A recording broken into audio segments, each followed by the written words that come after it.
kulankan uu la qaatay guddiga difaaca ee baarlamaanka Soomaaliya guddi ka socday ciidamada dhawaan laga saaray shaqada ciidamada militariga ee dawladda Soomaaliya ayaa waxay ka wada hadleen sidii wax looga qaban lahaa cabasho ay horay ciidankaasi u soo gudbiyeen guddiga difaaca ee baarlamaanka waxaana kulanka goobjoog ka ahaa gudoomiyaha guddiga difaaca ee baarlamaanka Soomaaliya Xuseen Carab Ciise xubnaha guddiga difaaca iyo guddi mataliye ciidamada la ruqseeyay qaar ka mid ah guddiga ay soo xil saarteen ciidamada la ruqseeyay oo kulanka ka hadlay ayaa waxa ay ka codsadeen guddiga difaaca ee baarlamaanka in ay helaan xuquuqdooda iyo sidii ay u sii wadan lahaayeen hawshooda ciidan goliga baarlamaanka waxaan doonaynaa haddii aan xaquuq yeelano xaquuqdeedana siisaan haddii aan xaquuq weynana dalka inaad nooga tacsiyeysaan maxmiyad baan u jeednaa waxaan u jeednaa ciidan garashadiisa maskaxdiisa la burburiyay waxaan u jeednaa dambi qaran baan u jeednaa waxaan u jeednaa waxa idinka qarsoonayn waxaan doonaynaa madaxda sharaf kale ee meeshta inaadaan maanta uga gaban taariikhda qori doonta waxaan doonaynaa in aad noo dhicisaan qarannimada badbaadisaan hadda baarlamaankiina 5,000 oo nin oo hubaysan oo qalabkoodii wata baa la yiri suuqa gala xagee socota military dalka baabinaya adiga baarlamaanka xubnaha guddiga difaaca ee baarlamaanka Soomaaliya oo iyaguna kulanka hadal ka jeediyay ayaa waxa ay sheegeen in ay wax kala qabanayaan cabashadooda iyo sidii ay u heli lahaayeen xuquuqdooda ka maqan isla markaana ay u sii wadan lahaayeen hawlaha ay ugu adeegayaan qaranka Soomaaliyeed oo ciidanka systemka uu dhisan yahay waxa weeye labadii sanaba biyanala wala dalcasiya mushaharkana waxba loogu daraa oo labadii sanaba horaad uga kacaysa meeshii dad cusubna waa la qoraya dhalinyaro cusubna waa lagu soo kordhinaya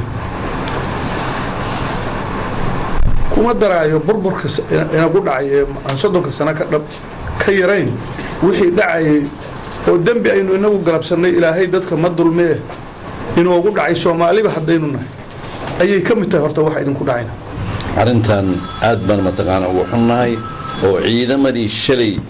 oo ka xoreeyay wadanka dadkii oo nabadiidka ahaa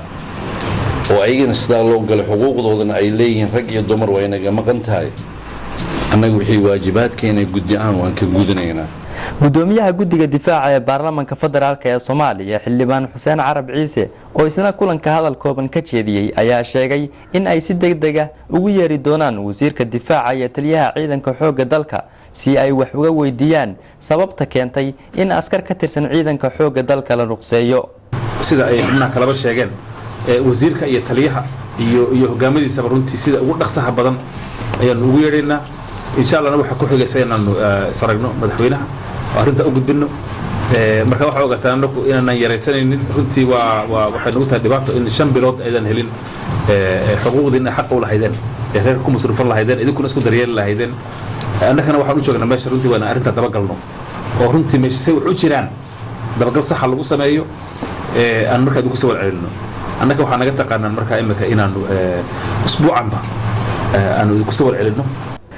si kastaba ciidankan la ruqseeyay oo tiradooda kor u dhaafayso 3,600 kuwaas oo isugu jira saraakiil iyo askar sida ay sheegeen guddigii mataliyay ciidankaasi ayaan ilaa hadda taliska ciidanka xoogga dalka iyo wasaaradda gaashaandhigga Soomaaliya aysan si rasmi ah uga hadlin waxa keenay in ciidan inta leeg laga ruqseeyo shaqada ciidamada militariga ee dawladda Soomaaliya Maxamed Bilegeele Somsa TV